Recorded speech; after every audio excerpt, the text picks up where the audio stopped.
Fala galera, está começando mais um podcast OTB Esportes. Eu sou Alexandre de Araújo e aqui comigo na apresentação o gerente de marketing da OTB Esportes, Bruno Martinelli. Tudo certo, Bruno? Fala, Alec, beleza? Cara, eu vou te falar uma coisa, hein? O podcast de hoje é especial. Eu brinco, né, que a gente não tem roupa para alguns podcasts e esse é um deles. A gente tá com um convidado. Eu não sei se ele é top ou se ele é top assim, né? Tem que ver qual a posição da mão. Mas vou passar a bola para você e você toca aí, Alec. Eu até, antes de procurar uma camiseta para fazer a gravação, até procurei uma camiseta amarela, né, para a gente entrar no, talvez ficar no clima todo mundo uniformizado. Que eu ia brincar que hoje, porque eu sempre digo que você é o nosso camisa 10 aqui do programa, mas acho que hoje a gente não está em campo, né? A gente está por fora, digamos que como hábitos assistentes, né? Já que a gente Exato, está exato, exato. a gente está recebendo aqui um cara com um histórico vasto dentro de campo, na televisão, já dividiu o gramado com os maiores craques das duas últimas gerações, apitou competição de todos os níveis, estadual, Brasileirão, Libertadores, Mundial. Se a gente for falar aqui de currículo, acho que nem vai ter tempo de bater papo, né? A gente recebe hoje no nosso programa Carlos Eugênio Simon. Seja bem-vindo ao podcast ATB Esportes, Simon. Alex, um abraço para você, um abraço para o Bruno. É uma satisfação participar com vocês, agradecendo, evidentemente, a liberação dos canais Disney, a ESPN. E eu estou aqui à disposição para nós tocar esse bate-papo aí sobre futebol e, obviamente, sobre arbitragem. Simon, como eu comentei aqui na questão do seu currículo, né? Você se aposentou em 2010, né? Parou com as atividades de Foi árbitro, correto? 5 de dezembro de 2010, na final do Jogou Brasileiro. um momento especial.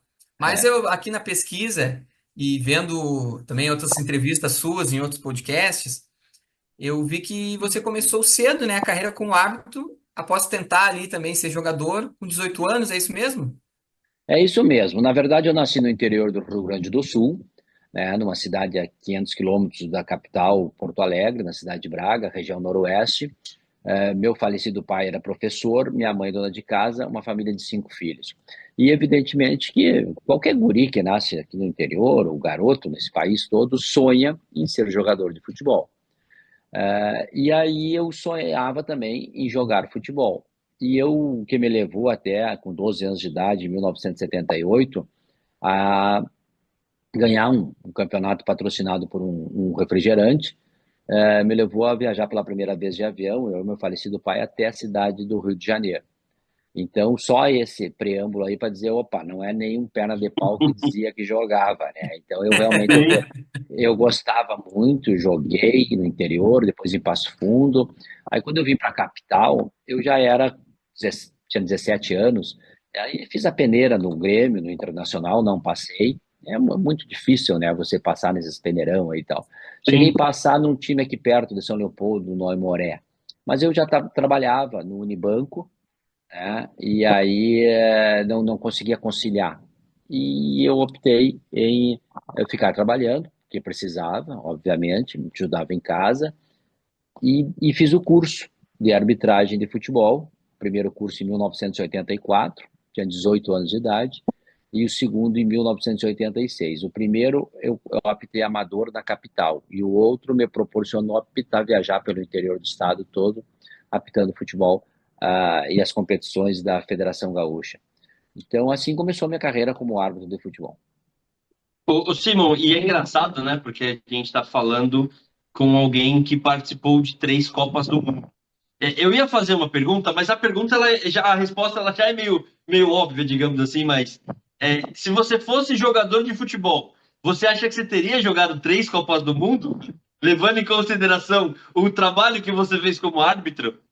Não, não teria. Eu teria sido um jogador médio, né? Iria jogar com certeza nas equipes de futebol aqui no Rio Grande do Sul, talvez no Brasil, mas nunca desse nível que eu cheguei hoje como o único brasileiro a apitar 3 Copas do Mundo, não é? Não. Estar E eu vou além, né, Simon? Porque assim, na seleção brasileira, suponhamos, tem 23 vagas para você ser convocado. Você foi convocado para uma Copa do Mundo, praticamente assim, é é, só um, e você foi convocado. E a gente fala, por exemplo, de craques como Djalminha, Alex, é, que nunca jogaram uma Copa, e o senhor esteve em 3 Copas do Mundo. Então, teria que ser um jogador extra classe Teria que ser um Neymar, um Messi, um Cristiano para bater esse número, né? É, muito difícil. Você falou dois jogadores aí que é uma das maiores injustiças do futebol. O craque Exato. de Djalminha e o Alex, outro cracaço. Eu apitei os dois e tive o privilégio de trabalhar com o Djalminha na ESPN, grande comentarista, um grande sujeito, um grande amigo. Esses caras foram um monstro da bola, jogaram demais. É injustiça essa do futebol que acontece esses caras não terem disputado pelo menos uma Copa do Mundo. A minha carreira de árbitro, né? Então, o que que aconteceu? Eu, apaixonado por futebol, né? E me dediquei muito para a arbitragem, que eu aproveitava para desfrutar os 90 minutos, correndo, aquela coisa toda, estudando muito, com o apoio da família, e para chegar, né? No topo da arbitragem mundial. Agora, evidentemente, que como jogador, com certeza, eu não chegaria tão longe. E aí, só uma coisa, só para a gente finalizar essa história, não é desmerecendo o Simon jogador, é valorizando o Simon árbitro, que talvez dificilmente a gente tenha algo nesse nível que nós tivemos como o senhor foi em campo. Tem dúvida, Eu, um dos principais nomes da arbitragem. Eu tenho um depoimento que me orgulho demais. Eu morei no Rio de Janeiro, quando trabalhava no Fox Sports, e eu jogava no Politeama, que é o time do Chico Buarque de Holanda. E quando eu fiz 50 anos, ele gravou um videozinho, né? Eu fiz uma festa e tal, ele chegou, gravou um vídeo para mim lá no campinho. E aí tem o depoimento dele, que segundo o Chico Buarque de Holanda, ele diz que não sabe como é que eu fui ser árbitro de futebol com o talento que eu tenho nos pés. É só Oh, Chico Buarque, né? Olha aí, é ó. isso que eu ia falar. É um elogio e tanto, né? Não é um É, elogio bah. qualquer, não. Então eu gosto de contar essa historinha também aí. Joguei muito tempo com ele lá, vários cantores, artistas, enfim, era muito bom de jogar no campo, no Centro Recreativo Vinícius de Moraes. Você vê como é que é, né? As histórias da vida, né? Como que. E é um cara de referência, não apenas na música, mas também que já jogou com gente. Esses dias mesmo eu Sim. estava vendo um corte ali nas redes sociais de uma entrevista, se eu não me engano, do Caju, do Paulo César Caju, Isso, meio-campista, que jogou com ele e foi com Bob Marley. Isso, Ele e Bob esse Marley. mesmo. Ele e Bob E Marley, diga, pra tu ver. O Chico jogou com caras de peso, né? não, inclusive com o Pelé já esteve no campinho. O Chico também é um bom jogador, obviamente, que cantor, escritor, é um dos maiores, o maior brasileiro, não é? Um cara acima da média, mas gosta de jogar futebol e joga bem, tem um bom domínio de bola. Em cima, a gente comentou então aqui sobre o teu começo na carreira, né? As primeiras competições, futebol amador, até começar a apitar as competições da FGF. Quando é que foi você? A gente comenta muito dos erros, né, da arbitragem. E depois a gente vai entrar nesse assunto mais adiante. Mas agora, assim, pensando um pouco do lado dos acertos. Porque eu imagino que, assim como qualquer profissão, a gente precisa exercer bem o seu papel para ir ali, evidentemente, buscar uma subida, né, na carreira. Em que momento que você se sentiu assim? Porque eu imagino que você, como você disse, queria ser jogador. Aí, fez o curso de arbitragem, começou ali. Em que momento que você sentiu assim, cara, é isso que eu quero fazer, vou me dedicar 100% a isso? Foi ali no começo? Ou teve algum momento da virada de chave ali, onde você começou, daqui a pouco, a apitar um clássico Grenal, alguma coisa assim, um gauchão, competições profissionais maiores, e aí você sentiu ou já era muito antes? Não, eu apitei muito tempo, como me formei em 84, falei para vocês, eu só fui apitar gauchão em 1992. Então, Olha são aí. 7, 8, 9 anos, né? Então, eu gostava muito, eu ia apitar no interior, todo o interior do estado do Rio Grande do Sul, eu fui muitas vezes em várias cidades, né? Eu camperiei em Guajar Galdério, no interior todo desse estado, apitando, muitas vezes saía sexta-feira, voltava segunda, Caramba. distâncias longas, de ônibus, eu era jovem, 19, 20 anos, 21 anos, né? Perdi muitas festas, né? Imagina, com essa É, idade, exato. porque eu queria apitar futebol. Então eu pegava o ônibus muitas vezes sexta-feira, ia lá a São Borja, a Frederico Westphalen, Criciúmal, Três Passos, Passo Fundo, enfim, por esse interior todo aí, né? São distâncias longas. E eu ia apitar, e muitas vezes nem recebia futebol amador, aquela questão toda, o perigo altíssimo, né? O Sim. alambrado baixinho, a segurança mínima, mas enfim, então foi ali que eu fiz árbitro. Certamente, muitas vezes eu pensei, tipo, o que que eu tô aqui longe, de Porto Alegre, voltando, não, às vezes não recebia, voltava de novo, mas eu gostava do que eu fazia. E aí eu fui indo. Aí quando chegou 1991, que eu comecei a apitar a segunda divisão, começou a melhorar um pouco. Aí o Gauchão em 92, e no 1993 árbitro da CBF. E aí eu vi que o campo estava aberto para mim. Né? Por Sim, quê? Porque eu fiz uma baita de uma base, e nós vamos falar depois o que falta nessa nova geração de arbitragem, é que não ficaram, não apitaram quase nada no interior, esses jogos de campeonato amador, terceira divisão, segunda divisão, enfim, eu apitei muito. Aí quando eu comecei a apitar Brasileirão, em 1995 eu já fui árbitro da FIFA e fui convidado para apitar em São Paulo, que é o maior campeonato estadual deste país. Apitei lá por 5 anos, 95 a 2000. Aí, em 97, árbitro da FIFA. E quando começou a aparecer, eu digo, parei um pouquinho. Isso aqui é comigo e eu vou apitar, porque a dificuldade é muito maior no interior do estado. Muito sim, maior. Né? sim. Então, e aí eu estava pronto. Aí comecei a apitar tudo. E aí vocês já sabem a história, de 97 a 2000, nos mata-mata, eu apitei todas as finais do Campeonato Brasileiro, né? As finais do Gauchão, campeonato estadual, eu era convidado para apitar lá no Nordeste, no centro do país, aí mesmo em São Paulo, enfim. Mas porque essa base que eu fiz foi muito forte, foi muito firme, tu tinha que ter muita persistência, personalidade e muitas situações que eu saí que tudo muitas vezes não acontece no futebol profissional. E quando acontecer, eu já sabia como tirar de letra. Então foi importante essa base bem feita no interior. Mas o meu sonho era apitar um Grenal, eu apitei 20. Aí nem mais Caramba. gente, né? Depois começou, aí 2000 Olimpíada, aí Copa do Mundo, e aí, enfim, né? Essa questão toda, eu fui me preparando dia a dia. E, Simon, você comentou aí sobre toda a sua trajetória, né, ali até sofrendo um pouco, digamos assim, para conseguir grandes coisas. E hoje a gente escuta muito, o árbitro precisa ser profissional, geralmente o árbitro tem duas profissões, né? Tem uma profissão ali que do dia a dia e o árbitro de vez em quando, ali nos jogos do final de semana e tudo mais. O senhor, como que era a vida ali? Você tinha uma outra profissão ou você vivia da arbitragem, ou e a partir de quando passou a viver da arbitragem? Não, eu sempre trabalhei, desde os 14 anos de idade, eu comecei a trabalhar com 14 anos de idade, né, como mecânico de moto. Depois eu vim a Porto Alegre, eu consegui um emprego no Unibanco, eu era office boy no Unibanco, né, e fui escriturário, terminei como caixa, então eu trabalhava, estudava e apitava. Né, e aí foi por um bom tempo. Depois eu me formei em jornalismo, em 1992, na PUC, na Pontifícia Universidade Católica do Rio Grande do Sul, e eu comecei a atuar no departamento de imprensa dos sindicatos bancários, onde eu era diretor do sindicato. Depois trabalhei numa empresa de ônibus que tinha aqui na época, a Carris. Eu fui o responsável pelo jornal.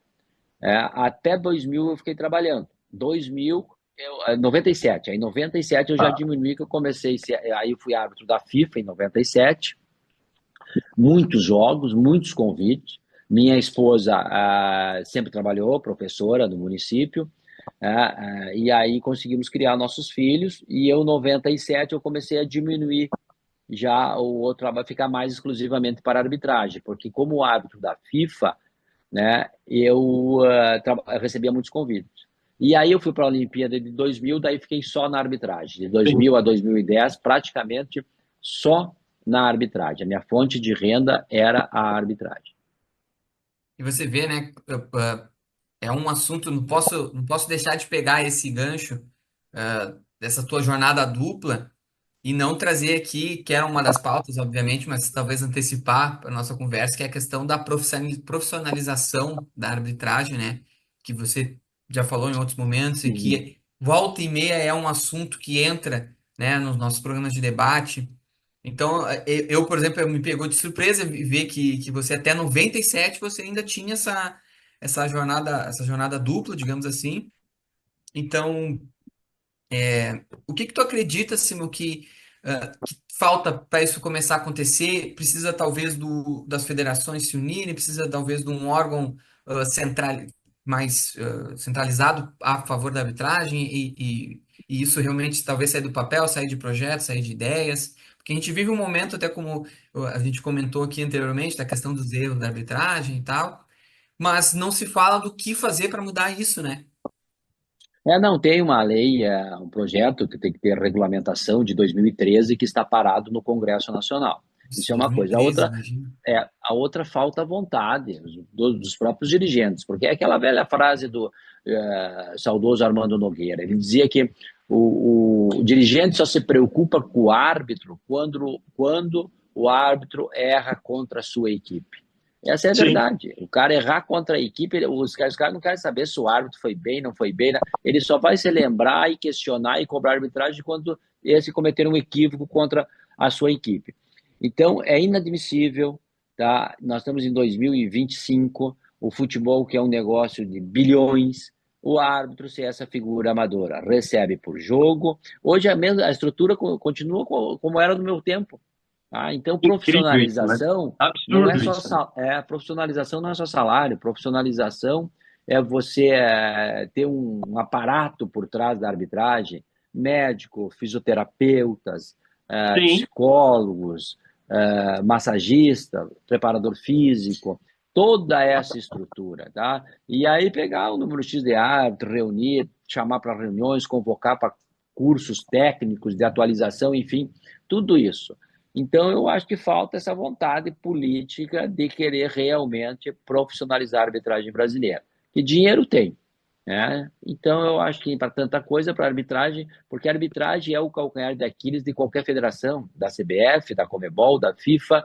Tá? Um bom campeonato, bem organizado, depende de uma boa arbitragem. Então, eu acho que a profissionalização vai elevar o nível da arbitragem, sem dúvida nenhuma. E assim, você comentou, né, Simon, que assim, o árbitro precisa de fisioterapia, nutricionista. A gente que gerencia a carreira de jogador de futebol, principalmente para os mais novos, a gente oferece um monte de coisa porque o jogador precisa de tudo isso. Se o jogador precisa, o árbitro precisa igual ou É, até mais, porque um erro de um jogador de futebol, um erro de um atacante, quando o atacante perde gol, ele tem o próximo jogo para resolver, a torcida dá uma cobrada e tudo mais, mas o árbitro, em grande escala, dependendo do erro dele, ele pode prejudicar o jogo da equipe e tudo mais, e aí ele vai ficar sendo falado para sempre. Mas é aquilo que a gente falou: quantas vezes a gente não errou no nosso dia a dia de trabalho, mas a sensação que temos é que o único que nunca pode errar é o árbitro. Porque a gente fala sobre o futebol e o único que não pode errar porque fica marcado por um erro é o árbitro. É incrível como a cobrança existe, mas não existe o suporte que é necessário. porque de toda essa engrenagem que move o futebol, o lado mais fraco é a arbitragem. Ninguém Sim. torce por árbitro de futebol. Então, você fazer uma crítica a um jogador, a um técnico, enfim, tem uma multidão de torcedores daquela determinada equipe. Do árbitro, não. Então, fica mais fácil colocar a culpa no árbitro. Mas vamos encarar esse problema de frente, não é sentar à mesa com todas as pessoas interessadas e profissionalizar a arbitragem. Eu acho que não tem muito mistério. Eu acho que falta mesmo a vontade política disso ser uma realidade. E, Simon, aproveitando esse gancho da profissionalização e de todo esse aparato que a gente pode ter, né, para a profissão e para vocês e para o hábito, para os hábitos assistentes, enfim. Você já comentou em outras entrevistas, da questão das lesões, né, que o hábito também tem. Você comentou de uma hérnia de disco, É. você teve em Hernia jogos. inguinal. Hérnia inguinal, isso, É, desculpa. E aí eu queria traçar um paralelo aqui até com uma das discussões que está tendo no momento, que a gente está vendo aí nas redes sociais e também nos programas, que é a questão do gramado sintético e o gramado natural. Isso afeta também o árbitro, de certa forma? Você teve algumas. Imagina, você apitou no mundo inteiro, você deve ter pego algum gramado sintético, né? E eu imagino até que, porque o jogador, ele, nem todos jogam uns 90 minutos, né? Alguns eles vão ali e vão ser é. substituídos. Agora você, o árbitro, a não ser que haja uma lesão, algum problema maior, você não sai de campo, né? Você sentia alguma diferença nisso? Como é que era a experiência do árbitro nessa mudança de terreno? Não se sentia? Claro que sentia, porque é completamente diferente. Eu sou favorável ao gramado natural. Gramado sintético, o próprio jogo fica diferente, a velocidade da bola, o domínio da bola, conforme o jogador que vai executar, e isso gera muita interpretação da arbitragem também. Perfeito. Então, eu acho que esses gramados sintéticos, por melhor que sejam, não é? Eu vejo que não sou favorável. Não é? Eu acho que esse movimento dos jogadores que se movimentarem para outras questões também, gramado, enfim, numa série de coisas, acho importante essa manifestação, porque são referências, né? Tem que se manifestarem na questão do gramado natural, né? Que não existe um campeonato na Europa que seja gramado sintético. E é onde se pratica o melhor futebol do mundo. Pelo menos na minha opinião, a Premier League é a melhor Sim. competição do mundo. A maneira como se joga, a intensidade que se joga, né? E o fã do esporte tem o privilégio de assistir todos os jogos na ESPN, nos canais Disney. E eu adoro comentar a Premier League, o Campeonato Espanhol, o Campeonato Italiano, enfim, e não tem esse gramado sintético. Então, eu concordo com essa reivindicação dos jogadores e penso que o gramado natural tem que ser até para dar isonomia da competição, não é? Porque, sem dúvida nenhuma, quem tem o gramado sintético, não é? Eu penso que leva um pouco de vantagem para jogar contra os outros adversários em que tem gramado natural. Então, eu sou favorável ao gramado natural. Alec, muito bom o seu ponto, esse questionamento, porque eu não tinha parado para pensar nisso na questão do árbitro. Então eu imagino, Simão, que um árbitro, quando ele vai apitar um jogo no Palmeiras ou no Botafogo, lá no Engenhão, a preparação dele tem que ser um pouco diferente, porque como diz o Lucas até usa essa frase com bastante. Ele fala isso bastante vezes, que é praticamente outro esporte. Então, obviamente, a gente está falando pela qualidade, pela diferença do campo, do gramado, mas eu imagino que para o árbitro também seja um esporte diferente, até pela questão do contato. Ou isso não interfere tanto assim? Não interfere em tudo, de acordo com o que o Lucas falou, interfere em tudo, interfere no jogo todo. Tem muitas vezes que tu observa determinada jogada no campo, que é natural, o jogador dominar e tal. E no gramado sintético ela muda totalmente, muda totalmente. A velocidade da bola, o choque, o contato, o piso mais duro, né? Até para a arbitragem é ruim. Então, eu entendo que não vejo, não é ponto, uma ou outra questão positiva, sei lá, essa questão econômica que falam, também não sei quanto é que custa, ou o que é melhor Sim. preservar, enfim, mas na questão técnica, sem dúvida nenhuma, o melhor gramado para se jogar é o gramado natural. Aproveitando esse gancho do gramado natural, do gramado sintético, e agora trazendo um pouco aqui trazer um pouquinho a conversa aqui para o nosso estado, né, para o Rio Grande do Sul. A gente tem aqui no Gauchão, e eu até moro próximo aqui ao estádio do Paço da Areia, do São José. Trabalhei ali um tempo também no clube também, e pude ver de perto os jogadores atuando no gramado sintético do Paço da Areia. Você apitou muitos jogos ali, teve essa experiência que o gramado sintético ali chegou a ter, eu não lembro, não sei exatamente em que ano que teve a troca. Não, apitei Campeonato Gaúcho ali no Zequinha, né, no campo do São Isso, José, isso. e sem dúvida, muito, completamente diferente do que se jogar numa grama natural. O piso muito duro. Há outras tecnologias mais modernas, enfim, aquele ali é um campo antigo já, né, e o próprio É, gramado é antigo também, mas completamente diferente, e vários jogadores que se lesionam, né? Um problema, N problemas, e essa queixa existe por parte dos jogadores. Eu também, preferia quando apitava, apitar em campo de grama natural. Ô, Simão, já para puxar aqui uma curiosidade do Bruno aqui, bem Bruno mesmo agora a pergunta. Já passou por tanto estádio, por tanto local, por tanto jogo gigante, top 3 estádios que você apitou na sua carreira. Se tiver que colocar ali fazer seus top 3 estádios, quais seriam os 3 melhores estádios que você já apitou? Só para o pessoal também entender o tamanho dos jogos que você fazia. É, não, o maior estádio que eu apitei foi o Allianz Arena em Munique. Eu apitei Suécia e Alemanha, oitavas de final da Copa do Mundo 2006. Um estádio maravilhoso, não é? Para as pessoas se identificarem, é aquele estádio do pneu, né? Que ele fica branco, azul e vermelho. Quando a seleção alemã Sim. joga, que era o caso, ficou todo branco. Extraordinário estádio, extraordinário estádio, foi o maior de todos, né? Eu gostava muito de apitar aí também em São Paulo, no Cícero Pompeu de Toledo, que é o Morumbi, onde eu Sim. apitei várias decisões de campeonato nacional aí no Morumbi um gramado espetacular, espetacular. Um gramado desse, da Allianz Arena também. Então, muito bom o gramado. O Mineirão era outro estádio bom de apitar, só que o campo era mais largo naquela oportunidade e a grama era um Sim. pouco mais fofa, era uma grama diferente, né? Então era uma grama mais fofa.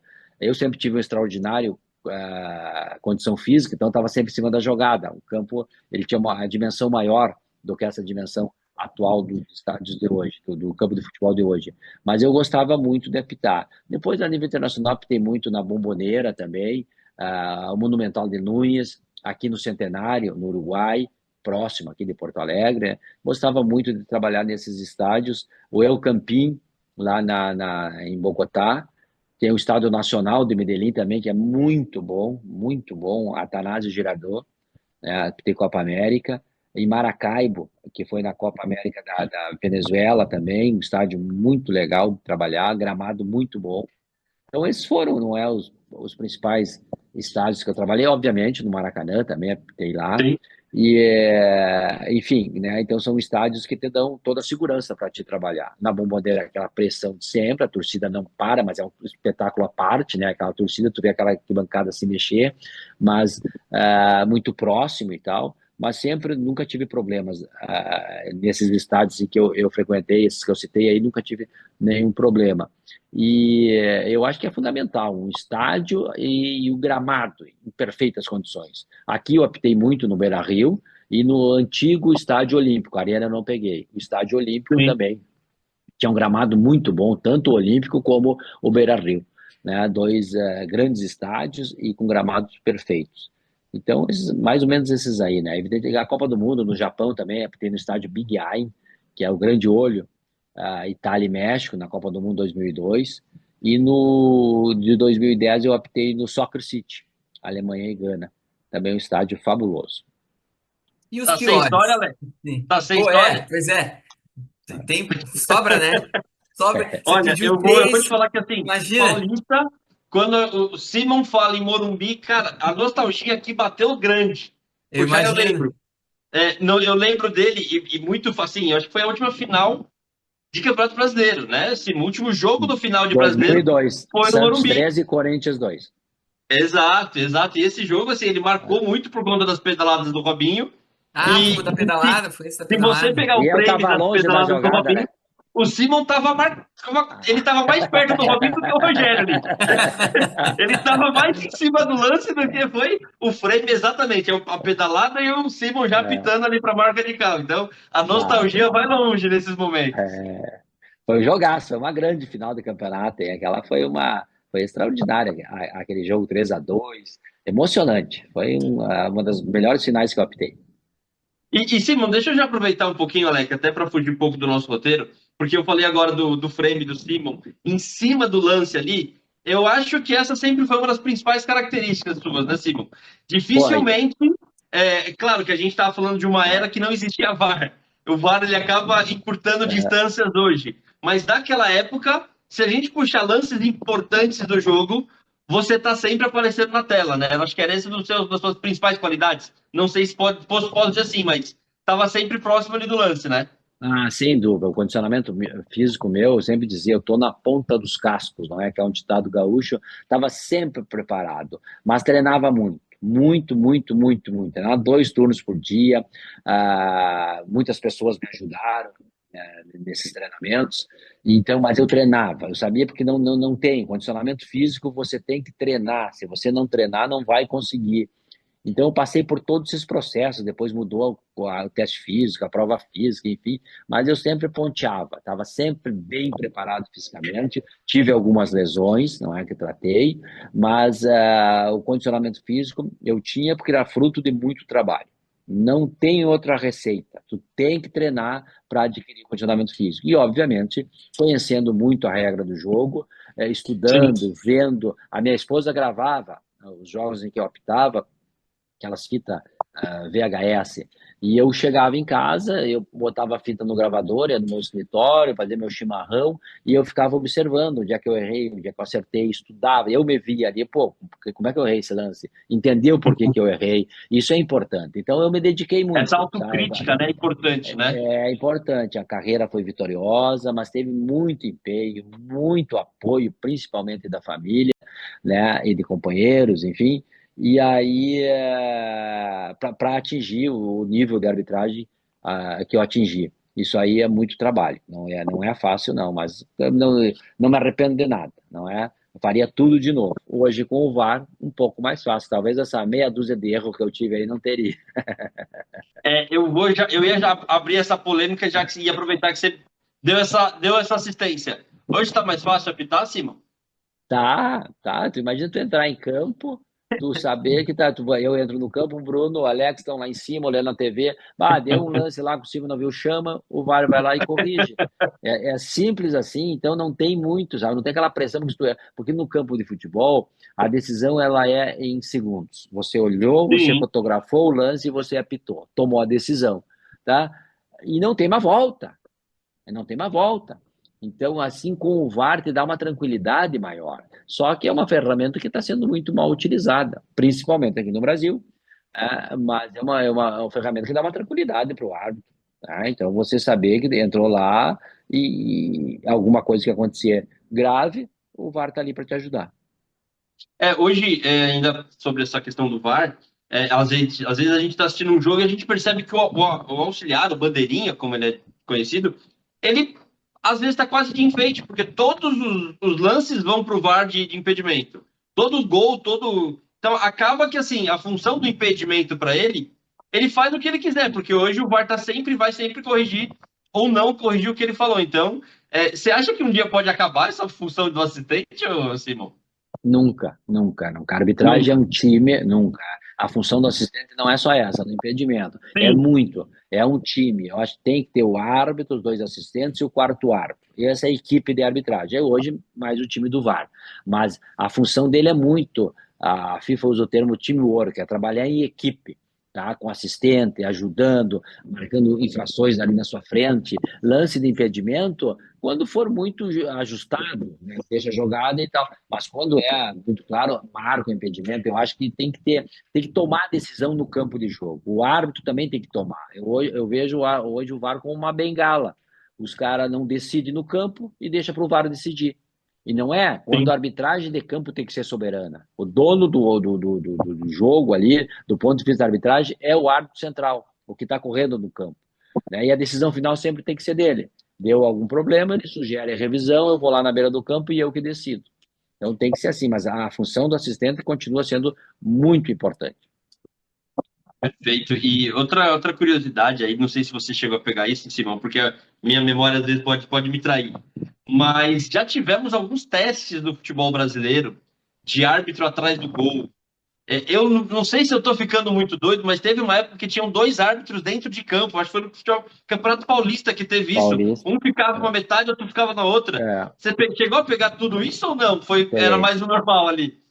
Não, peguei o teste, foi até o grande Gustavo Rogério Caetano, que foi um grande dirigente de arbitragem, ele que fez esses testes no Campeonato Paulista, e nós treinamos para isso, e os resultados foram satisfatórios. O índice de faltas, de cartões, de tempo de bola em jogo, teve um jogo em que eu optei que chegou a dar 70 minutos de bola rolando, então Caramba! bastante tempo. Então, eu acho que era eu, se eu não me falo a memória, era eu e o Godoy nesse jogo.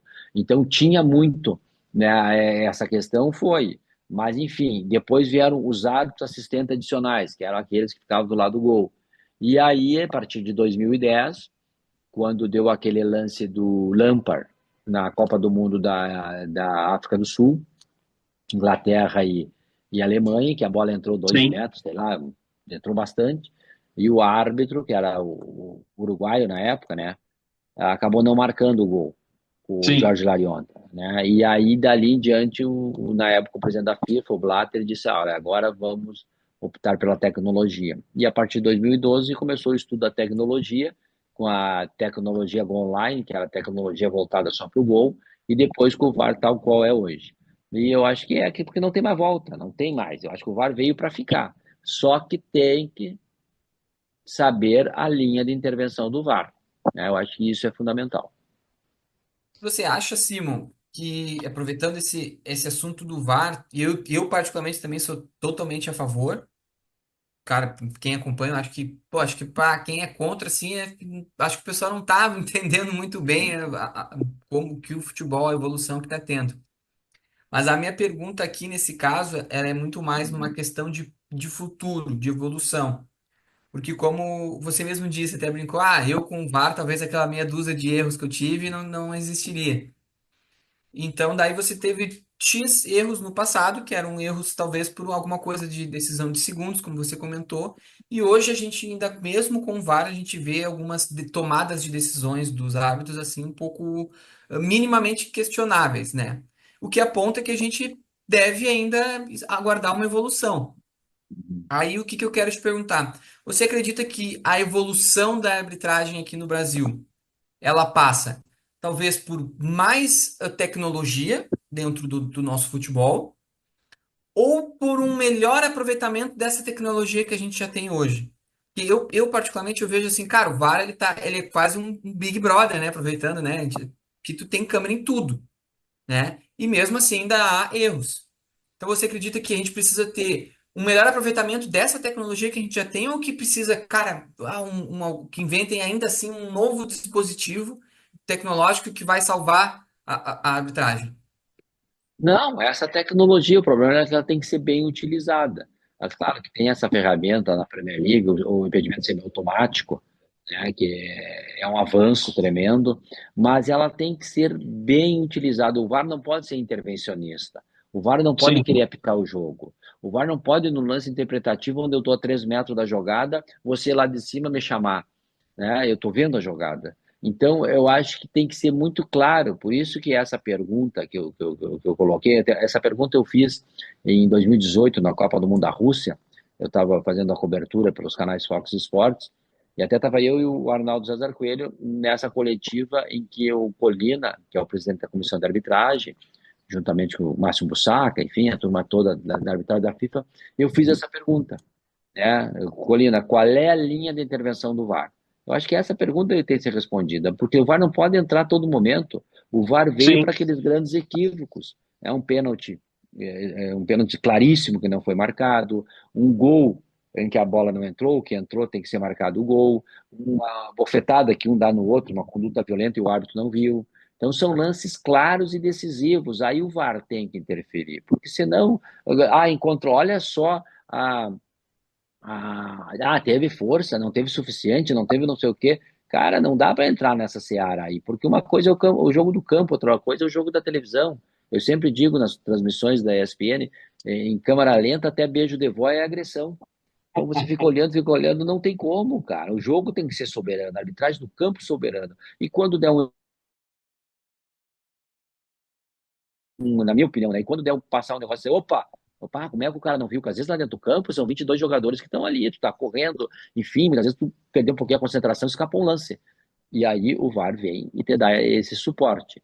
Mas saiu daí toda hora o VAR entrando para apitar, tu não tem jogo, para a todo momento, decide na televisão no campo velocidade normal não é. Então tem que deixar bem claro essa linha de intervenção. E joga também uma pressão pro árbitro, né, Simon? Porque, assim, eu não sei qual que é a taxa, mas dificilmente que o árbitro vai no VAR, ele vai ir contra a decisão do VAR.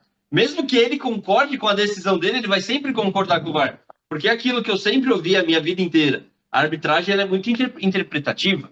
Então, Sim, eu posso ver o lance 3 vezes e achar que não foi falta, e o senhor vai falar que foi falta, porque tem muitos lances que são assim, interpretativos. exatamente. Então, você joga uma pressão pro árbitro que, cara, a torcida tá aqui gritando, foi pro VAR. Mas eu vou ter que concordar com o VAR, mesmo não concordando, porque senão depois eu posso até ser punido. Eu acho que tem uma pressão que o árbitro não precisa mais dessa pressão, né? Mas daí não chama, aí é que tá essa questão. A intervenção não Exato, é vai ser isso, é para isso. esse lance. Vai ser claro, o cara deu um Perfeito, soco no outro lado, todo mundo, opa, chamou, foi lá, botou na rua. perfeito. Porque a decisão final tem que ser do campo, é isso que nós estamos falando, é a linha de intervenção. Corpo, ombro a ombro, não sei o quê, um toquezinho lá, desequilibrou. Não, você não vai virando isso aí. Tu vai lá ver, diz, olha bem, olha uma, olha duas. Quanto mais tu fica repetindo, mais o cara fica. Ah, não, então vou mudar a decisão. É Isso não isso, pode é isso. acontecer. E Simon, aproveitando esse assunto do VAR e dos erros, e até como você também já brincou em outras entrevistas, tem um jogador ali, sempre vai ter aquele jogador que vai tentar, daqui a pouco, simular alguma coisa, forçar um lance. Quais foram os jogadores mais tranquilos que você já apitou? Você já viu você comentando em outros momentos que quando você apitou, por exemplo, a final do Mundial, Real Madrid e Libertad, eu Olímpia. acho, e Olímpia, Olímpia, no isso. Paraguai. E que, pô, ver o Zidane, o jeito que o Zidane jogava ali, É, até que era uma coisa assim, uma categoria, né, uma classe. Mas aí, aproveitando esse gancho, que jogadores que você viu que eram mais tranquilos e quais eram aqueles que, esse cara aí, sei que eu vou ter que ter uma preparação especial aqui para ir para esse jogo, para apitar esse cara. Você também já citou o Romário, que era um cara muito tranquilo, que vinha é, e nunca não pressionava, né? Não ficava naquela pressão. Ao mesmo tempo que como a gente tem jogadores, citando nomes aqui já, né? Por exemplo, a gente vê o Hulk, que é um sim. cara muito bom nos últimos anos do futebol brasileiro, mas que é um É, cara que está sempre ali brigando com a ó. arbitragem. Você teve muitos casos assim? Sim, né, isso aí foi a arbitragem me deu esse privilégio de eu estar perto, porque eu adoro futebol, estar próximo do Messi, do Zidane, do Ronaldinho Gaúcho, que eu vi desde guri aqui, apitava, tem uma Copa chamada Romeu Jacques Goulart em Santiago, aqui no interior gaúcho, de 15 para 16 anos, e ele jogou lá. Ele decidiu o jogo, um Grande Copa Grenal, Santiago. no Golden Goal, eu que apitei essa decisão. Na época tinha aquele gol de ouro. E depois eu vi ele fazer horrores aqui, né? Para mim foi um dos maiores que eu vi jogar. E eu tive o privilégio de estar perto dele, depois do Messi, que eu apitei Barcelona e a seleção argentina. O outro Ronaldo Fenômeno, né? Eu apitei ele no Real Madrid, na seleção e no Corinthians. Na seleção eu apitei. Inclusive, deixa eu só fazer uma observação, Simão. Esse jogo que o Alex falou, se eu não me engano, esse Mundial foi o primeiro título do Ronaldo com o Real Madrid, né? Porque ele Foi. chega no meio do ano, depois da Copa de É, 2002, tanto que ele não ganha a Champions, mas ganha o ganha. Mundial contra o Olímpia. É, e faz o gol do título, né? E ele, então ele eu apitei, e ele é a dupla Romário e Ronaldo, tive a satisfação de apitar um amistoso, seleção brasileira e Chile, seleção do Chile, em Brasília, 4-0, dois gols de cada um. Né? Então o outro foi o Romário, foi um cracaço, o Zidane, Edmundo, enfim, uma série de jogadores aí, o Pirlo, não é, que eu apitei, Ibrahimovic, o Maldini. Então, uma série de craques aí que eu tive a oportunidade, o Lan, lateral direito, o Neuer, o goleiro da Alemanha, mas que o futebol me deu esse privilégio. E tinha esses cracassos, tinha um jogador calmo, o Raí, que era um gentleman em campo, e também foi outro cracaço de bola, né? Sim. E os jogadores que também jogaram muita bola, mas que gostavam de dar uma letra no árbitro. Eu sempre cito, e é um meu companheiro hoje, foi no Fox Sports, hoje é na ESPN, por onde ele passou, ele botou faixa no peito, o Zinho.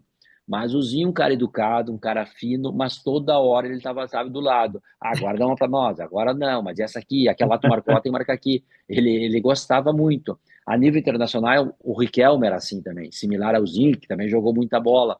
Então, o árbitro tem que saber lidar com os jogadores, né? E o jogador sabe a melhor maneira de tu impor a tua autoridade, que é diferente de autoritarismo nunca mais. A autoridade é o respeito e a tua competência que os jogadores vão ter. Ó, o cara apita bem, deixa o cara apitar. Se ele errar é porque ele não viu mesmo, mas ele é um cara que transmite tranquilidade. Então eu tinha uma média de cartões muito baixa, né? Porque eu conversava, eu sempre digo, o árbitro apita, o árbitro fala e depois o árbitro aplica cartão, se é necessário. Sim. Não adianta você querer dar 10, 12 cartões amarelos e o pau cantando em campo. Isso aí não adianta, né? Porque o que tu não pode aceitar é o cara que joga um pouco e não tem tanta habilidade com a bola ir lá para dar no tornozelo Perfeito. do craque. O craque é craque e foi o dom que Deus deu para ele. Então o árbitro está ali para proteger, aplicar a regra do jogo e proteger, não é, a lealdade, a integridade física dos jogadores.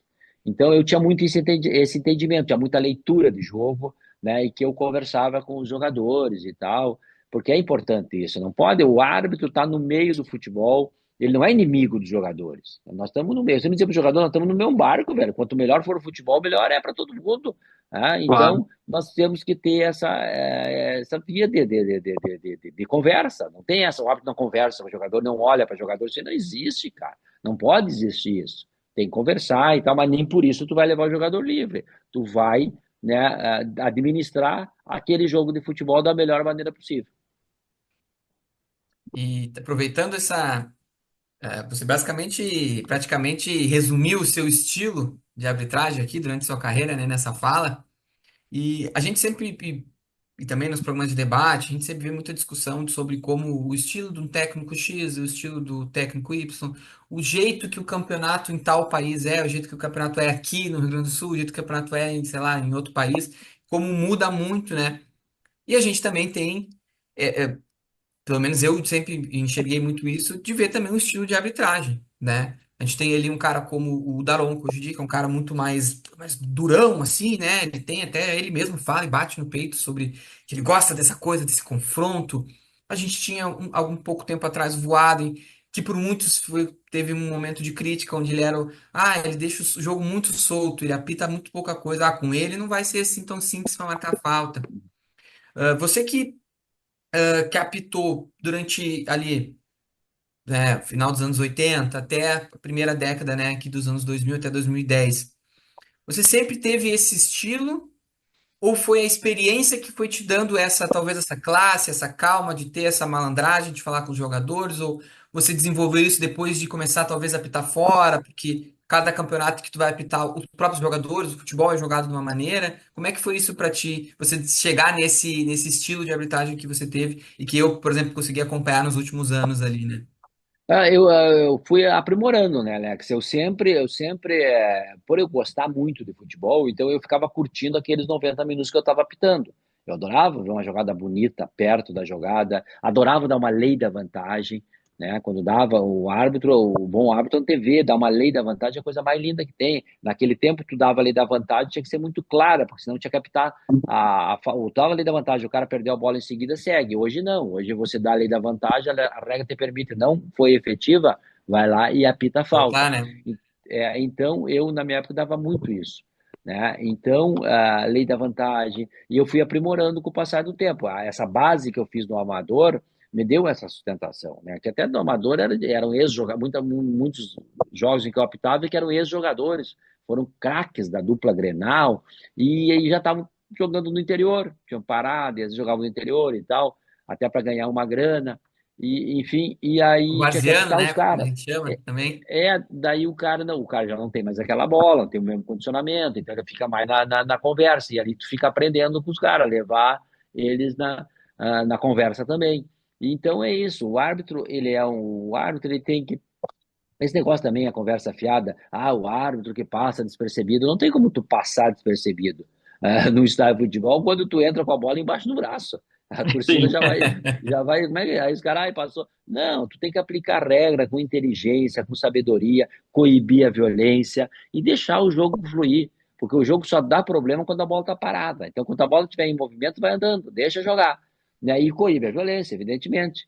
E pronto, não tem que ser. No futebol são coisas pequenas, médias e grandes. O árbitro tem que se preocupar com as coisas grandes e dar uma olhadinha para as médias, as pequenas, perfumaria, isso aí não, se entenda os jogadores, às vezes eu falava para os jogadores, se entenda vocês dois aí na boa, se eu entrar aí o negócio vai complicar, se entendiam, tá, paramos aqui, deu, pronto, é isso que tem que ter, isso que eu E sinto falta hoje em dia, hoje eu isso sinto eu acho que falta, também contava muito a sua experiência, né? Porque o jogador ele olhava para o campo e falava, cara, esse cara já apitou 3 Copas, então o é. respeito também eu imagino que era totalmente diferente, né? Muito, muito. Depois que eu apitei uma Copa do Mundo, que eu ia apitar no interior aqui, ou no Brasil afora, as pessoas ficavam, nem olhavam, eu apitava e ninguém questionava nada. Então era uma barbada apitar isso aí, cada vez mais, não é? Porque os caras não questionavam, o Simo que vai apitar. E foi muito bom. Eu sempre tratei todo mundo muito bem, saía dos estádios, conversava com as pessoas, nunca tive problema nenhum. Não é? Uma vez até aqui no interior do Rio Grande, em Santo Ângelo, tem um jogo lá, um Galdério foi lá e me deu uma bombacha. Eu saí de bombacha no estádio. A torcida, o Simon de Demais. bombacha e tal. E abraçando, tudo bem, isso aí terminou o jogo, vamos embora e tal. Então são coisas que a gente leva, não é? Eu acho que eu sempre digo, eu combati o bom combate, encerrei minha carreira e guardei a fé. Que demais. E Simon, aproveitando esse gancho das histórias do interior, a gente comentou aqui dos estádios, melhores estádios, estádios bons e locais bons, e os atletas grandes já teve o prazer de dividir ali, né, o gramado de certa forma. Você já comentou também em outros papos sobre a questão como é que eu vou dizer? De pressão da diretoria e aquele diretor que bate na portinha do árbitro antes do jogo e que quer, daqui a pouco, tentar levar no papo o árbitro, alguma coisa, ou uma questão de pressão mesmo. Agora mesmo, recentemente, no Gauchão, a gente teve esse lance aí do Grêmio, onde, enfim, o que aconteceu no gramado, né? É a imagem ali, todo mundo viu, a gente sabe, né? Quem viu depois, no VAR, enfim, nos jornais. Mas eu queria trazer a conversa não para o lance, pro lance do campo, mas para o pós, onde o árbitro ficou ali trancado e tal, e aí ele ficou meio, eu me senti coagido, e a diretoria do Grêmio fez aquela pressão ali por conta do que aconteceu. Qual é a tua opinião sobre esses casos? Como é que você enxerga? Você passou por algo assim já? Olha, é lamentável que isso aí exista até hoje, não é? Isso aí em vários estádios do Brasil e na América do Sul, essa pressão que tem. Eu acho que é lamentável. Isso aí nós temos que lamentar acontecer, ou ficar esperando o árbitro até o final, uma ou outra situação, né, deve ter passado. Mas o que fizeram nesse jogo aí, ficaram até madrugada esperando o árbitro do vídeo, isso e aquilo, é uma coisa que não, sabe, não faz mais sentido. Não tem porquê. O Foge lance, do futebol, né? na minha opinião, o lance foi pênalti, né? De fato, aconteceu pênalti. O cara do Juventude chutou bola, chutou o adversário, chutou tudo. Chutou tudo, Mas né? o árbitro entendeu que não, teve uma conversa entre eles e tal. Hoje parece que saiu alguma coisa aí dos áudios e que pegou bola e tal. Mas pegou bola, pegou o adversário, erraram, tá? Mas aí já, sabe, eu acho que tá desamparada a arbitragem gaúcha, infelizmente, que já foi referência a nível nacional, a nível mundial. Hoje já não está, né? E agora eu ouvi até uma entrevista do presidente da federação hoje pela manhã, ele dizendo que virá árbitro de fora, né, do VAR. Então também está vindo árbitro de fora para as semifinais e a final do Campeonato Gaúcho. Mas eu sempre fui da teoria de que quem tem competência é que se estabelece. Os melhores é que tem que apitar. Se o melhor é daqui, apita aqui. Se o melhor é de fora, querem trazer de fora que tragam. Mas, enfim, eu acho que é lamentável o que estão fazendo. Eu acho que, além do árbitro, o cara é um ser humano, o cara tem família. Aí o torcedor, Perfeito. mais afoito, vai para cima, não é? E pressiona, e o cara tem esposa, o cara tem filhos. É um ser humano, não dá para entrar nessa seara, e muitas vezes a imprensa também tem um papel preponderante, não pode entrar nisso aí. Daqui a pouco acontece uma loucura, não é? E a gente não quer jamais que é isso aí. Então tem que proteger os árbitros, né? Erros existiram, vão existir no passado, no presente, no futuro também. Isso não adianta. A falibilidade faz parte do ser humano, né? E tem que aprender a conviver com isso. Quem está na vida, quem é que não perfeito mesmo, só o patrão velho lá de cima. O resto, nós, os seres humanos aqui, são passíveis de equívocos. O Bruno falou, como jornalista, enfim, o cara está sempre se cobrando também, comete um equívoco aqui, outro ali, e isso faz parte. Agora, é lamentável ficar esperando o árbitro no portão, no túnel, que dá acesso ao vestiário. Isso sim nós temos que criticar com veemência, porque essas atitudes não levam a lugar nenhum, não levam a pontos positivos, né? Só pode acontecer coisa negativa. E muitas vezes o dirigente não tem esse direito. Esse negócio de cabeça quente não é lugar, então não é para estar lá. Ai, cabeça quente, todo mundo cai. Na hora tem cabeça quente, o povo vai lá e não é assim que funciona. Eu acho que a crítica é válida. Eu muitas vezes sofri crítica e muitas críticas eu fiz uma reflexão e melhorei a minha arbitragem em cima daquilo, mas agora, quando é crítica pela crítica, pro lado pessoal, isso aí tem que descartar totalmente. E esse tipo de função aí, não é a função do dirigente ficar esperando o árbitro em porta de vestiário. Perfeito. O Simon, a gente já está caminhando aí para uma reta final aqui da nossa resenha. E aí você entrou no assunto agora da imprensa e o senhor passou por outro lado. Óbvio que a gente já está falando de quase 10 anos que isso aconteceu. mas eu percebo que, não sei se as contas batem, mas você primeiro foi jornalista para depois ser árbitro, correto? Já que pensando que a faculdade aconteceu, você acabou Não, fazendo a faculdade antes. não, eu já era árbitro. Eu Já comecei a era apitar em árbitro, perfeito. 84. Aí jornalismo eu entrei em 90, não, em 88, né? Me formei em 92, 4 anos, 87, 88 eu entrei no jornalismo, foi isso. Então eu já apitava, no amador, claro, aquela coisa toda, Sim. mas eu era árbitro primeiro. Depois eu fui E, fazer. Eu cursei uma época de educação física também, mas aham. aí o dinheiro era curto, eu optei por um curso superior só. E assim, talvez o primeiro árbitro que você comentou foi você mesmo. Você falou que você levava suas fitas cassetes ali para o seu escritório para poder analisar. Então você É. já se analisava antes, já foi fazendo um treino sem saber. Como que é essa vida de comentarista depois de ter vivido tudo isso na arbitragem? Eu Olha, imagino e eu vejo que você também tem um prazer muito grande nessa, eu vou dizer nova fase, não, nessa terceira fase da sua vida ali, de jornalista, é algo que você gosta muito, né? gosto muito. Desde 2012 eu fui contratado pelo Fox Sports, não é? Agora estou na ESPN, nos canais Disney. Então eu me preparo muito. Eu estudo, tenho o livro do meu lado aqui, estou sempre estudando, sempre atualizado. Faço contato, não é? Por e-mail, por WhatsApp, com companheiros que foram meus contemporâneos em Copa do Mundo, que hoje trabalham na FIFA ou em outros ou países. Converso bastante e olho também os jogos, não é? Quando passo para usar o termo adequado, o termo certo, a palavra certa, aonde que eu tenho que comentar, porque o comentarista ele está ali para esclarecer o telespectador, não é? Por que aconteceu determinada jogada? Às vezes o cara não sabe. Aconteceu uma situação em que o cara levantou a bola fora da área, o zagueiro, e deu de cabeça para o goleiro. O árbitro deu tiro livre indireto e cartão amarelo. Bah, aí cai a casa. Ninguém sabe o porquê disso. A regra diz que é conduta antidesportiva. Ele tentou burlar a regra, por isso é cartão amarelo. Então o comentarista está ali para explicar uma situação, não está ali para Sim. adivinhar, não está ali para explicar a situação. Olha, foi pênalti porque ele chegou atrasado, deu o bote atrasado e acertou o tornozelo do adversário. Pronto. Então é para explicar a situação, qual é a melhor. E eu estou sempre tentando me aprimorar, aprendendo com grandes narradores que eu já trabalhei, com grandes comentaristas de jogo que eu já trabalhei. O maior deles, eu sempre cito, aprendi muito com ele, o saudoso Mário Sérgio Pontes de Paiva, que para mim sabia, foi um cracaço de bola, foi técnico, foi dirigente, era comentarista, e eu sentava do lado dele, muitas coisas eu aprendi com o Mário Sérgio, né, que Deus o tenha. Esse para mim foi um dos grandes e o maior deles, como que eu trabalhei como comentarista assim, de jogo de futebol, porque enxergava demais. Então, eu estou sempre estudando, me preparando, não é? Eu fiz um curso quando eu apitava de técnico de futebol aí em São Paulo, com a vez a Federação dos Técnicos, deu futebol. E quando eu morava no Rio, eu fiz o primeiro curso da CBF para gestor, para gerente de futebol, da primeira turma lá. Legal. Eu participei. Então, eu estou sempre fazendo cursos, me aprimorando, estudando bastante, gosto muito de ler tudo que é a literatura do esporte, não é? E grandes escritores. Até porque eu sou casado com a minha esposa, é escritora, a Kátia Simon é escritora, tem livros publicados já. Então, gosto, o que não falta aqui em casa é livro, né?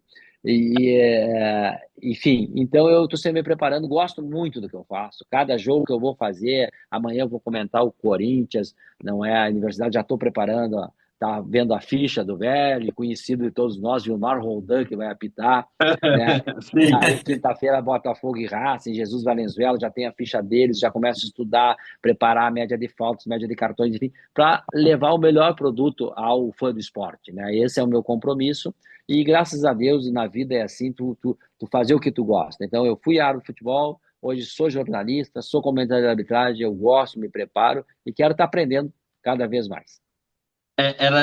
O senhor entrou no assunto que eu ia puxar, que o Mário Sérgio, né, é um dos nossos, como fala, embaixador, né, a OTB do Bruno Paiva, do Fernando Paiva, que são filhos do Mário Sérgio, então Sim, a gente sim. tem o Mário Sérgio aqui no nosso DNA, a gente vira e mexe, presta homenagens para ele aqui no nosso, Ah, no nosso conteúdo, então eu ia perguntar exatamente isso, se o senhor tinha trabalhado também com o Mário Sérgio. Trabalhei muito com ele, tomei vinho com ele, ele gostava de um bom vinho, né? Bah, o Mário Sérgio era assim no Rio de Janeiro, nós nos aproximamos muito, estava sozinho lá também, ele também, então nós nos Sim. encontrávamos ali na Lagoa, Rodrigo de Freitas, caminhávamos junto, ia para a Fox junto, comentava os jogos, bah, viajava, um cara extraordinário, um cara assim, mas sabia muito, muito, 5 minutos de jogo, ele sentado assim, ele dizia, ó, essa equipe vai jogar assim, assim, assim. Era dito e feito, era aquilo que ia acontecer. Então, era para mim, ele tinha uma experiência enorme, não é? Ele foi um craque de futebol, ele fez tudo. Ele foi técnico, ele Sim. foi dirigente de futebol, ele foi gestor, enfim, né? Comentarista, desde o falecido Luciano do Vale, né? Outro monstro da comunicação, que ele convidou ele para trabalhar. Então, ele tinha muita experiência. E eu aprendi muito com o Mário Sérgio, aprendi muito com ele. Até de cavalo, ele gostava de um cavalo também. Gostava, gostava. Nós íamos lá no Rio, lá da Ípica, lá ver os cavalinhos correr, ele tinha um lá. Grande Mário Sérgio Pontes de Paiva, não é? Que Deus o tenha. Que demais, que demais. E, ô, Simão, só para tirar uma última dúvida. O primeiro jogo da Fox foi você que fez ou você não fez o primeiro jogo da Fox? Você só estava ali, porque o primeiro ano você chega junto com a Fox no Brasil, correto?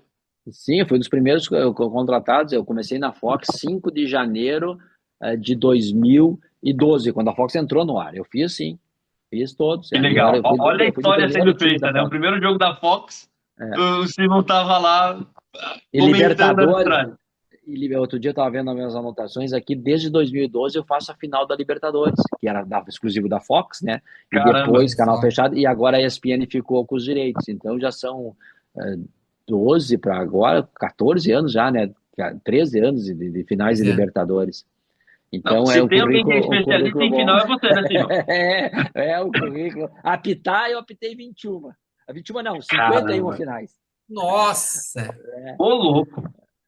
Então, 51 agora. finais desse. Ô, louco, é muito número. Não, mas pera. Não, É, pera aí, acho que a gente. Pera aí, 51 final. Pera aí, não sei, mas pra mim parece um número Que absurdo. absurdo, Um cara. número Que absurdo. contando tudo, impensável. né? Final de tudo que Sim. é campeonato, amador, juvenil, juniores, gauchão, campeonato do Ceará, da Bahia, do Pernambuco, Sul-Americana, Recopa, enfim, Mundial de Clubes. Só gauchão já foi um monte aí que eu apitei, né? Mas, enfim, eu tenho anotado, eu tenho um livro que eu anotado, por isso que eu sei que eu apitei 1.198 jogos. Eu me Nossa. vesti de árbitro, Nossa. ou bandeirei, ou apitei, ou fui quarto árbitro. Mas, às vezes eu fazia, quando eu comecei quarto árbitro, às vezes bandeirava no começo e depois apitei. Mas eu anotava sempre, meu árbitro, jogos, bandeirinhas e tal. Tem um livro aqui em casa aqui, e aí eu sei o número de finais, campeonatos, essa coisa toda aí. Que Tudo demais. guardado, documentado. É a história, Alec. Estamos diante da história. Você lembra a minha frase? Minha primeira frase no podcast foi: Não sei se eu tenho roupa para participar dessa entrevista. Agora eu afirmo: Eu não tenho roupa para Ah, participar dessa tá. conversa. Agora eu afirmo. Tá bueno. Então tá, meus amigos. Foi uma satisfação enorme conversar com vocês aí. O Alex está perto, mas Bruno, quando tu vier a Porto Alegre, aí podemos marcar um churrasquinho, comer um churrasquinho aí, tá? Aí, Igual tem meu aí ele não vai telefone, aí a querer gente ir, vai ir conversando. embora mais, Simão. Ele não vai Ah, saber é? É do isso. nosso churrasco aqui. Ah, o churrasco aqui é campeão. Gosto de assar uma carne. Mas Simão, antes da gente encerrar, a gente Tá. vai estrear, tu vê como foi um programa especial mesmo. A gente vai até estrear um novo quadro aqui no programa que é a pergunta do ouvinte, né? Como a gente não Uhum. tem nessa transmissão ao vivo, então a gente teve que Uhum. preparar alguma coisinha antes, mas Ah, a tá. gente tem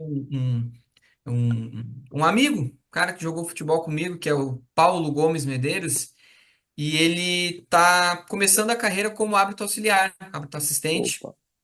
E a pergunta que eu recebi dele foi a seguinte: até acho que até por mais uma questão de curiosidade dele mesmo, né? Ele pediu para perguntar para você o que é mais difícil apitar, o Gauchão ou a Copa do Mundo? Bem pouco Ah, bairrista, né, essa pergunta. não, são coisas bem diferentes, né? A Copa do Mundo não é uma satisfação, é onde estão os melhores técnicos, os melhores jogadores, tudo que há de melhor no futebol está numa Copa do Mundo, né? E eu tive a satisfação de ir em três como árbitro e duas como comentarista. Mas o clássico mais difícil de ser apitado é o Clássico Grenal. É a maior rivalidade que tem. Bom, Alex, tu é daqui, tu sabe. É desde o sair de casa, quando tu sai aqui do apartamento, o porteiro lá embaixo já deu o seu Simon, vê o que o senhor vai fazer. Já tinha pressão de tendo sair de casa, né? Mas então é a maior rivalidade e o mais difícil de ser apitado é o Clássico Grenal. Mas claro, Copa do Mundo é extraordinário participar, né? Os jogos são importantes, é outro pato, é outro patamar, não é a palavra da moda, é outro patamar. Mas igual o Grenal em termos de rivalidade e dificuldade, até porque o Grenal não termina depois do apito final, ele continua Sim. dias e dias, a conversa, a resenha continua. Às vezes a Ô, Alex, só confusão uma é até observação antes de mais começar, mais né? vocês sobre. Só uma última observação. A gente conversa às vezes com o jogador do Grêmio, do Inter, eles falam, cara, cidade é dividida. Você sai na rua, ou você recebe apoio ou cobrança. No caso do Simba, ele só recebia cobrança. Ele saía de É, casa, não importa. Ou o lado vermelho ou o lado azul ia cobrar o Simon. Então, realmente, eu imagino o quanto era difícil. Simon, você Mas estava o no bom jogo é do agora. Ronaldinho Gaúcho? Não, o bom é agora, quando eu saio caminhar por aí das minhas caminhadas, aí eles começam a falar, Simo, que saudade do teu Que saudade. tempo, tinha que ser tu para apitar. Eu digo, viu, olha aí. Agora sente falta, né? Agora a gente fala. Não, mas diga lá, eu te cortei, eu acho, Você tia. estava no jogo no aquele fatídico Grenal do Ronaldinho Gaúcho contra o Dunga? Sim, sim, tava ali, do lado. Que É, demais. Esse o jogo Ronaldinho. passa até hoje várias vezes e o Tu árbitro pode estava ali tu, para ficar de olho no Dunga. dar uma observada onde é que eu tava na jogada aí. É, exato. Tá você vê, bueno, né? então? Do ângulo especial, né? Pegou É, esse grande momento aí. E Simo, para a e- gente, antes da gente encerrar, quero também, obviamente, agradecer a tua presença aqui, agradecer o Bruno também, Bruno, mais um episódio que a gente está aí tocando, hoje muito especial mesmo, como você disse. Simo, é sempre é a primeira vez que a gente conversa com alguém, digamos assim, do outro lado, né? Um hábito, a gente conversa muito com os jogadores aqui da TB, jornalistas, personalidades do meio do futebol, mas hábito, alguém da comissão, alguém, um personagem tão importante, a gente ainda nunca tinha recebido. E, cara, receber, assim, talvez um dos maiores para mim, eu tenho 29 anos, né? Então, dos que eu vi, para mim, bem, o maior, sem dúvida, puxando um pouco mesmo, né? A tietara, como eu brinquei aqui antes dos bastidores, mas acho que tem que ser reconhecido, né, da tua carreira tanto fora dos gramados e como agora também, a gente te assistindo na televisão, ouvindo ali os seus comentários. Cara, um prazerzão ter você aqui. Mas um pouquinho antes da gente encerrar, eu tenho só uma perguntinha assim de quase de canal de fofoca, né? Porque a gente viu ali até, por exemplo, no podcast no videocast, né, do Romário, o Ronaldo quase dando um furo de que concorreria à presidência da CBF no futuro, né? Que é um desejo dele. E a gente tem aqui a comissão de arbitragem do Brasil, a gente já sabe os nomes que o pessoal que presidiu. Você nunca presidiu a comissão, correto? Ou você já teve não, essa. Não, né? não. A gente pode ver no futuro, talvez, quem sabe, o Simon botando a cara nisso, ou tá tranquilo com os comentários, acho que esses desafios já foram o momento. Não, olha, eu sou bem tranquilo com isso, eu estou muito bem na ESPN, tenho um baita de emprego, eu gosto do que eu faço. Agora, evidentemente que eu tenho um projeto, não é eu estudo arbitragem, de profissionalização, várias ideias para contribuir. Mas, obviamente, que para isso teria que ser convidado, eu nunca fui convidado, não é? Mas não tem problema nenhum, não é? Eu acho que vamos torcer para que dê certo, o sucesso dessa comissão é o sucesso da arbitragem, para isso que a gente torce. Mas agora eu conheço muito nessa área, estudo os outros países e tal, mas enfim, não é agora é a CBF, eu nunca presidi, nunca fui convidado, tivesse chamado para conversar e apresentar esse tipo de proposta, aí a outra questão se aceita ou não aceita, não é? Evidentemente Sim. que teria que ir com uma coisa que não aceito, é Perfeito. essa proposta de profissionalização, é isso e aquilo, aí sim, mas se caso contrário, não. Porque estou muito tranquilo onde eu estou, bem, não é na ESPN, é uma empresa extraordinária de trabalhar, e nessas grandes competições do mundo, né? Cada vez que eu estou num jogo da Premier League, ou num Real Madrid, no Barcelona, não é numa Inter de Milão, Juventus, enfim, é só jogaço, ou na Libertadores também, aqui, como é o caso, né?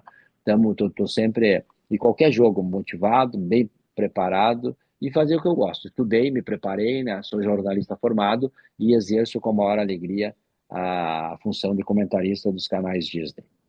Posso dizer que sou colega de Simon também. Formado jornalista, então posso dizer que eu sou colega do homem. E agora, não, e tu pode também, já que tu disse que tu é novo e disse que eu fui o maior árbitro que tu viu apitar, tu se juntou à galeria do Milton Neves, que é bem mais velho que tu, e segundo ele falou, fala nas entrevistas dele, não é? Outro dia ele colocou, inclusive, os 5 maiores árbitros que ele viu apitar, e eu aparecia como um grande orgulho. O Milton Neves é uma referência no futebol nacional, um cara que sabe muito Tom Sim. Neves, pô, de, imagina, de referência mesmo. esporte. E ele colocou eu como primeiro lugar. Daí veio o Arnaldo, veio o Arthur Filho, veio o Armando Marques, enfim, não é Aparecido, parece os 5. E eu sou o número 1 da lista, então tu já tá fazendo companhia para ele. Aí, ó. Que demais. Brunão, com você. Cara, só agradecer o Simon aí por essa oportunidade de ouvir um pouquinho da história, não só do futebol, mas da arbitragem, né? Que aí a gente passou por vários momentos. Agradecer, deixar o espaço aberto. E, cara, é uma honra falar com o senhor, uma honra de verdade compartilhar essas horinhas aí contigo. A porta aqui está sempre aberta para o senhor. Muito obrigado pela oportunidade, Simon. Valeu, eu que agradeço. Um abraço forte para vocês aí, sucesso no que vocês forem fazer. Valeu! Valeu, Simon. E, pessoal, para os nossos ouvintes, agora aquele recadinho padrão, né, de sempre. Não se esqueçam disso, assim como o Simon, assim como quem quer ver não apenas o que o Simon tem para nos dizer, quem quer ver o que os atletas do ATB têm para falar, personalidades do futebol, tudo aqui no podcast ATB Esportes. Não se esqueçam de ativar, classificar o nosso podcast, que é muito importante no Spotify, né, para quem nos acompanha pelo Spotify, deixar o like para quem nos acompanha no YouTube. E acompanhar, como eu sempre digo, venho dizendo nos últimos episódios, melhor dizendo, todo o conteúdo legal que a TV Esportes vem fazendo, que sai com o nosso 10 aqui, hoje, hábito assistente comigo, mas que é o cara que é o nosso 10 aqui do marketing da UTB, o Bruno Martinetti, vem fazendo um papel excelente ali, tanto no Instagram, conteúdos gerados no YouTube, e os cortes depois no futuro também dessa baita entrevista que a gente teve aqui com o Simon. E por hoje é isso, Alex, pessoal. hoje também, hein? Tem que seguir, desculpa o termo, mas é o que você usa, Simon. Tem que seguir o velho. Tem que seguir o... Carlos Simon Vamos Apito. seguir o velho Aí, também, ó. né, Simon? Valeu! Quem quiser Tamo, acompanhar velho! também o Simon então, aí nas redes sociais, Carlos Simon Apito. É isso, né, Simon? Isso aí, tá? Então, Um tá. abraço a todos. Um abraço, até a próxima. Abraço, até mais. Valeu, tchau, tchau.